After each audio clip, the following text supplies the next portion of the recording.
Unajua bwana Michosho. Yaani nilivyoingia ndani nimetoka kuongea na yule jamaa yule muhuni. Yule nani yule? Chanyoka? Chanyoka yule. Alafu anadai hela nyingi sana. Anakudai hela nyingi? Kwani kiasi gani cha hela? Kama 5,000 hivi. Alafu akasema sipomlipa. Mwambie sipo. Oya, ndio. Waje ficha waje. Babu. Vipi? Ya fresh. Huyu jamaa ameenda wapi? Huyu jamaa kuna sehemu ametoka tu kidogo. Ametoka ameenda wapi? Yaani kuna sehemu ameenda tu sema tu hajaniaga. Yule msela wako yule. Namdai hela zangu hivi. Ushaona? Huyu nani Kaoge? Sasa sikia nikwambie. Mimi yule msela wako ndakujaga kumfanya vya ovyo. Sikia mwanangu. Jamaa tumekimbia huko ndani. Nataka kuniambia ipo ndani. Ipo ndani kabisa.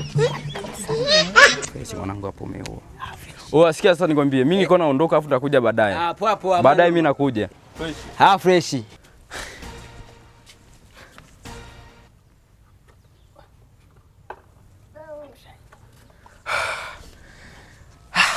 bahati mwanangu. Amesemaje? Amesema kama nimemwambia kwamba haupo.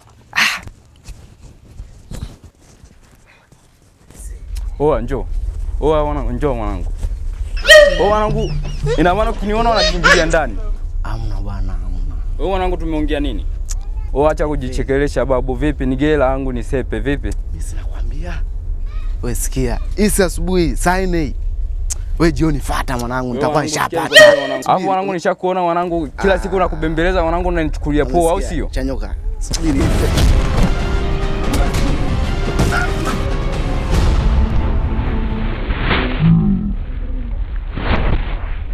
Sikia Chanyoka basi. Mimi nitakuletea nani yako Chanyoka. Sikia.